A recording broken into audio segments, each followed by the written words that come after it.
foro privilegiado, ou, tecnicamente falando, foro por prerrogativa de função. Você sabe o que é isso? Isso é bom? É ruim? É um privilégio ou não? O que isso tem a ver comigo? Por que eu tenho que saber que trem é esse de foro por prerrogativa de função? Se você é um cidadão indignado com a impunidade dos políticos corruptos, você precisa entender como se pune um político, como ele pode ser responsabilizado pelos atos errados que comete. E isso passa por entender o que é o famoso foro privilegiado. Vamos falar sobre política? Então vai lá, pega um cafezinho e chega aqui pertinho para a gente conversar.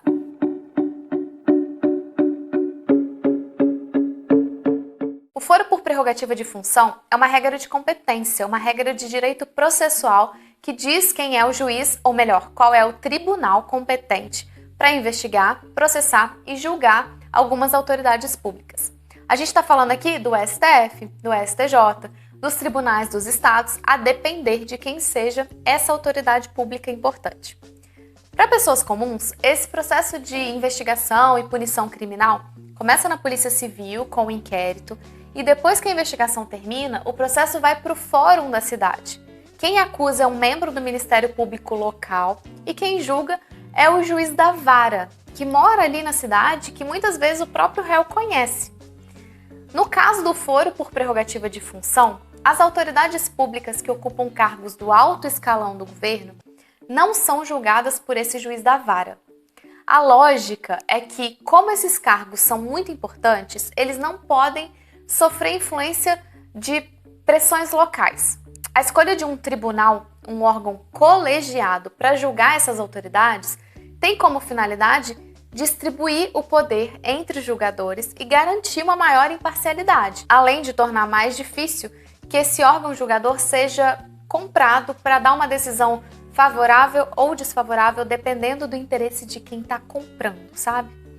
O fato de esse órgão lidar mais frequentemente com os crimes que fazem parte da realidade, da estrutura do Estado, também seria uma justificativa para esse foro privilegiado, porque é como se eles fossem especializados nesse assunto e tivessem mais condições técnicas para julgar o processo.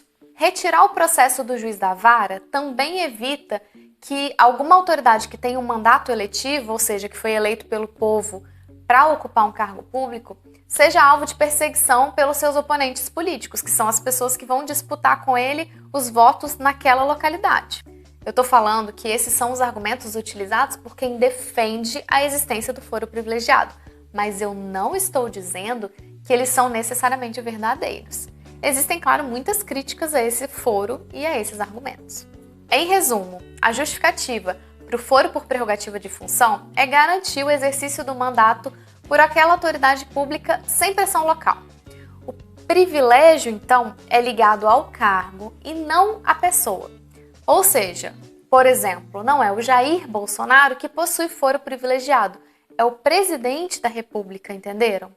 Ah, e assim, essa regra de competência só é válida para processos criminais. Os assuntos de família, de contrato, consumidor, todos esses assuntos cíveis de maneira geral, vão ser julgados pelo juiz da vara, mesmo quando uma das partes for o presidente da República, por exemplo.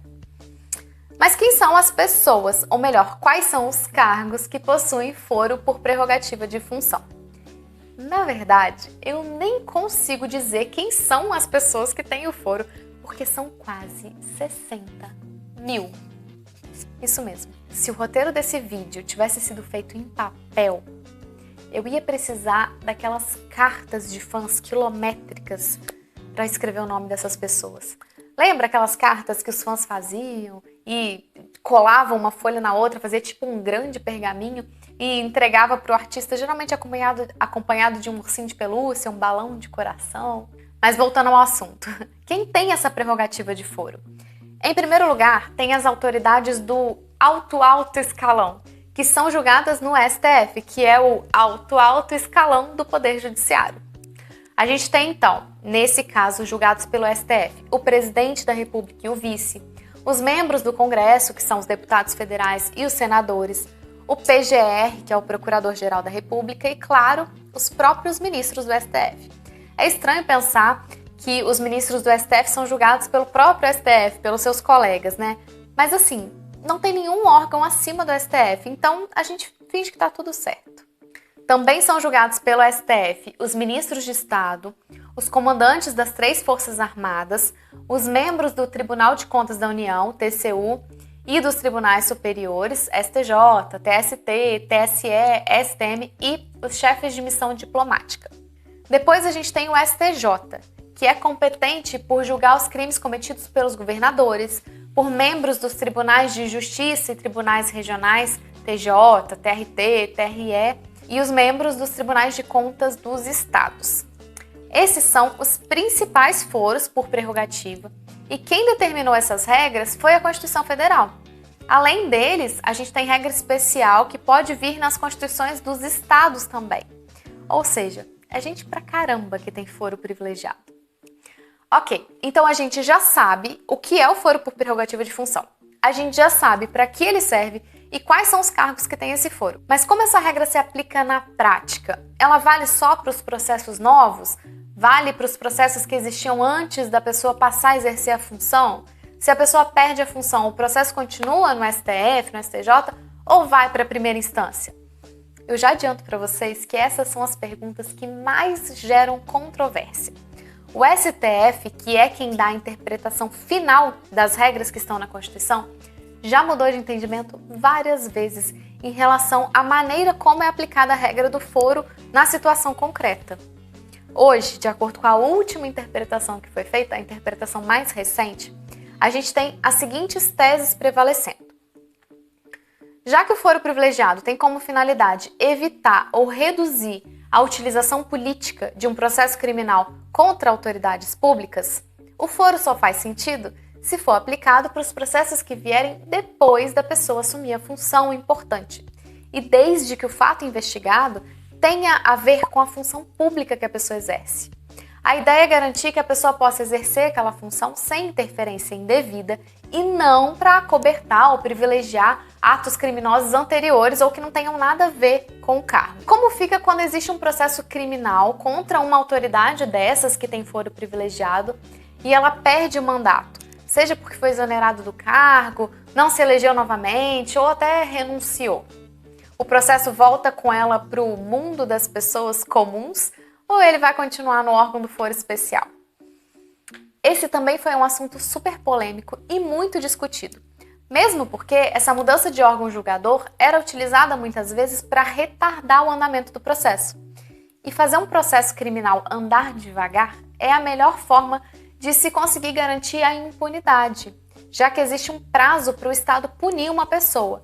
Se o processo demora muito, ele prescreve. Vocês já devem ter ouvido falar sobre isso, né? Então, prescreveu, não tem mais como punir. Mas como o STF, que é o intérprete maior da Constituição, resolveu isso? Ou melhor, qual o entendimento atual do STF sobre isso? Quando a autoridade pública perde a função que garante o foro privilegiado, regra geral, o processo volta com ela para o mundo das pessoas comuns, a não ser que a fase de instrução processual, que é aquela em que se produzem as provas, já tenha sido finalizada e o réu já tenha sido intimado para apresentar suas alegações finais. Nesse caso, aquele órgão do foro privilegiado já está praticamente pronto para julgar o processo já está praticamente pronto para ser julgado. Então, até para evitar que a prescrição se consume, é melhor deixar que ele finalize ele mesmo que a pessoa não tenha mais os poderes especiais de uma autoridade pública. Para ilustrar a confusão que o foro privilegiado pode causar e também para mostrar como as autoridades públicas podem se utilizar desse instrumento para dar o famoso jeitinho brasileiro, eu vou contar para vocês o caso de um político da Paraíba, que em 1993 tentou assassinar um desafeto político dele. Esse caso ficou conhecido como caso Gulliver. Gulliver é o nome do restaurante em que o governador da Paraíba, à época, Ronaldo Cunha Lima, atirou contra o ex-governador da Paraíba, Tarcísio Buriti. Ele foi acusado de homicídio qualificado na modalidade tentada porque o ex-governador não morreu. Como ele era governador, a denúncia na época foi oferecida perante o STJ, que é o tribunal onde o governador tem o foro privilegiado. Nas eleições do ano seguinte, em 1994, ele foi eleito senador da República E nas 2 eleições que se seguiram, ele venceu para deputado federal. O último mandato dele terminaria em 31 de dezembro de 2010. Como parlamentar federal, ou seja, senador ou deputado, o foro dele passou do STJ para o STF. O processo demorou horrores. O crime foi cometido em 93, mas a denúncia só foi recebida em 2002. A defesa chegou a tentar ouvir uma testemunha por mais de 1 ano. Enfim, o julgamento foi marcado para novembro de 2007. Quando faltavam 5 dias para o julgamento, ele renunciou ao mandato de deputado federal, que terminaria só em 2010. Não sendo mais deputado federal, ele não tinha mais foro no STF. E como fazer com esse julgamento que já estava marcado? Percebam que essa situação não era tratada na lei e também não tinha uma orientação jurisprudencial a ser seguida. Isso gerou muita polêmica. O STF chegou a ficar dividido. 4 ministros entendiam que a renúncia caracterizava um evidente propósito de frustrar o julgamento pelo STF, um abuso de direito, um verdadeiro abuso de direito, e outros 4 achavam que a renúncia tinha sido legítima. No final, em 5 de dezembro de 2007, por 7-4, os ministros entenderam que a competência do Supremo cessava no momento em que o réu deixava o cargo. O processo foi então para a primeira instância em João Pessoa e começou do zero. Ele chegou a ser condenado, mas a defesa recorreu em todas as oportunidades até que, em julho de 2012, ele morreu. E com ele, morreu também o processo. O foro por prerrogativa de função é frequentemente usado pelos políticos como uma forma de blindagem, de buscar impunidade. Percebam que o réu e o órgão julgador fazem parte do alto escalão do governo. No próprio exercício das funções de cada um, eles se interrelacionam. Existe ali um contato necessário que decorre do trabalho que eles fazem no Estado. Existem também interesses que, vez ou outra, se alinham. Será mesmo que o foro privilegiado consegue garantir essa imparcialidade? Consegue evitar pressão política externa? Ou será que o que ele garante é que todo o poder fique ali na mão dos grandes, na mão do alto escalão poderoso que tudo pode, tudo vê? Não esquece de deixar o seu like se você curtiu o conteúdo desse vídeo e vem trocar ideia comigo nos comentários. Tchau!